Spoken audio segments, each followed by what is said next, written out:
More than 60 years ago, ordinary citizens from all walks of life met the challenge of an epic world-changing event head-on to galvanize a legacy that lives on to this day. Join us as we span the time frame of the Second World War. Visit with these extraordinary men and women who have sacrificed and dedicated themselves to a calling that was undeniable. Hear from them as they tell their remarkable stories of heroism, of fallen brothers, and how they served as they answered the call to be duty-bound.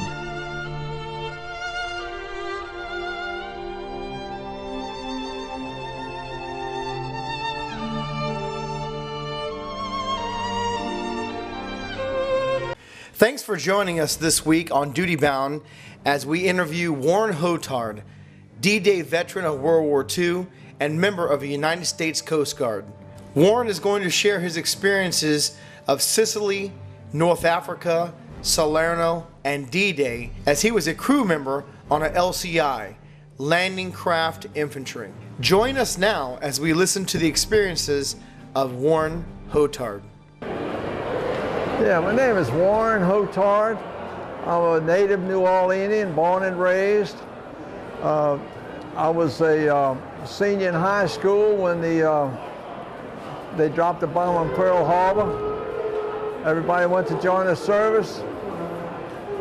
I was able to get in the U.S. Coast Guard, and I ended up with the LCIs, which is Landing Craft Infantry, where we carried 200 troops. We were in North Africa. We made the invasion of Sicily, made the invasion of Salerno, Italy, and then we went to England for 10 months to get ready for the invasion of Normandy. We were, I was the youngest guy on the ship. My rate was like a fireman, and that meant I had to pick up all the trash, I had to empty all the garbage, and clean all the heads. That was my job. Anyway, I took some tests and I got to be a second-class engineman, which I worked on the General Motors diesels. And during the invasion, I was on a 20 millimeter on the bow. We had 4 20 millimeters on the ship. An LCI is a landing craft infantry, and we carried 200 troops. When we made the invasion of Sicily, it was very, very difficult, and the first time I got scared in my career, and it was the last time I got scared.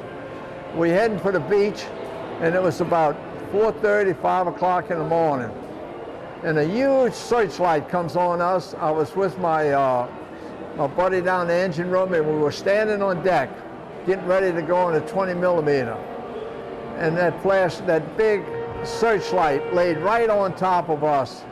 And we grabbed that handrail. I know I tried to break it. I was so scared.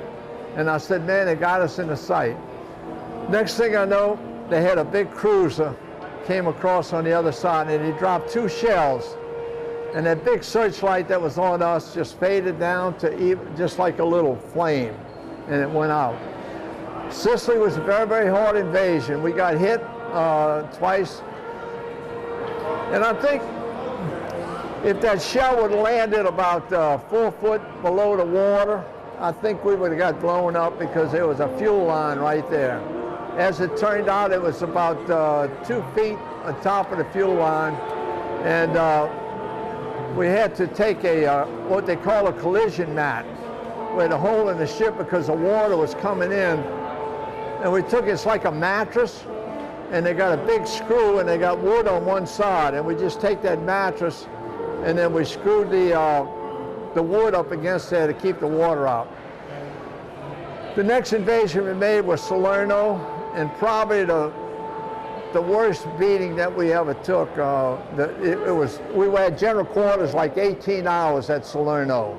We kept trying to go to the beach, and we kept getting fired on, and we ended up, somebody started putting down smoke screen to try and hide us.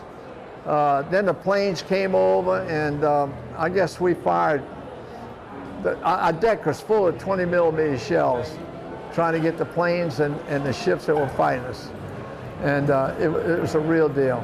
After we finished Salerno, we went back to North Africa and got all our gear together and went to England. We were in England 10 months getting ready for the invasion of Japan, getting ready for the invasion of Normandy. And I have a picture that I never knew was there. Because when we went into service, they said, once we got overseas, said no pictures, no notes or anything, don't take anything, don't tell the people about it. And 50 years later, we started having reunions. Everybody had a picture with me. I got hundreds and hundreds of pictures because I obeyed the orders and not to take any. But it was a big deal. We had air raids nightly, 3 or 4 a week. We went ashore, we had to get into bomb shelters.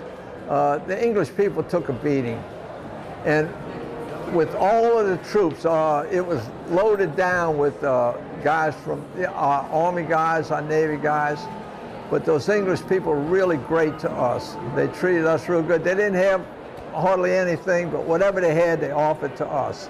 They gave us a place to sleep, they fed us, and I got a lot of respect for those people in England.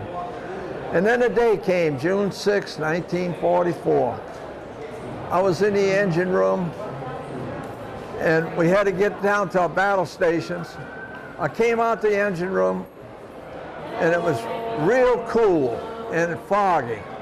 And they got this picture up there at the D-Day Museum where they show you this fog and this D-Day, and it's exactly what it looked like. And you go a little bit farther, and you see these model planes and the model ships. When I came out that engine room on June 6, 1944, I was all by myself. I put on my gas clothing, I put on my life jacket, I put on my helmet, I put my jacket on because it was cold, and I opened up the hatch, and I was all by myself on June 6, 1944 at 4 o'clock in the morning. And I heard a sound, and it went room, room, room. And then I looked over, and I saw a ship off to my left. I looked a little bit farther, there was another ship, and that room, room, room sound.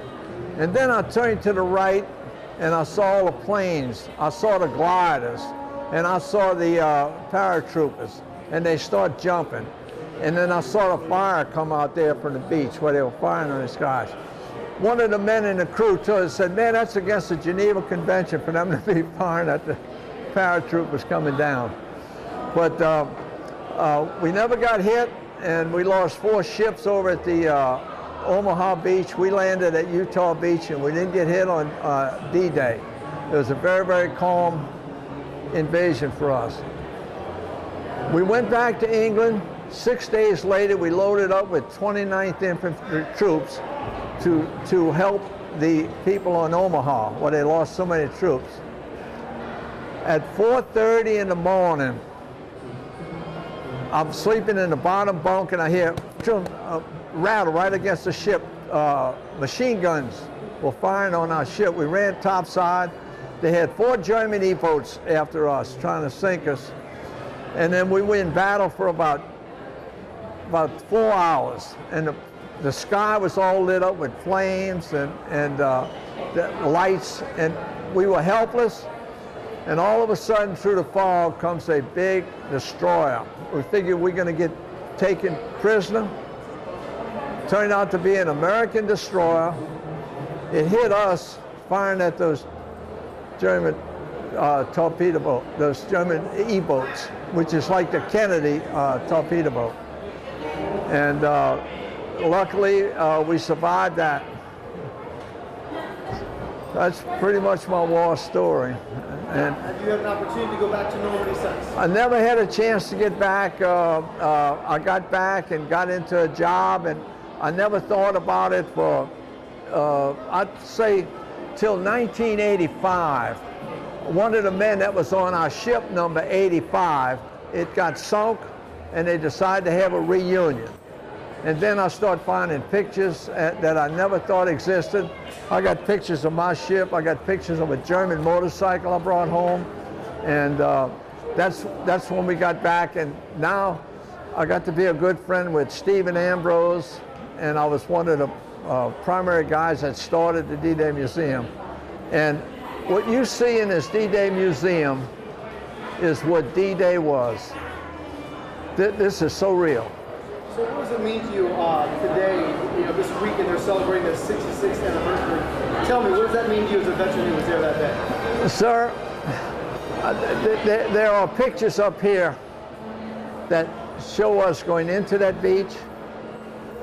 They got pictures of ships that got sunk. I remember looking into this ship that got blown up, and I get goosebumps and I get tears in my eyes, and at the same time just so happy that they got this museum. And I got to be good friends with Stephen Ambrose. I had a chance to meet the band of brothers down here. I went to their reunion, and it's the most real place I've ever been.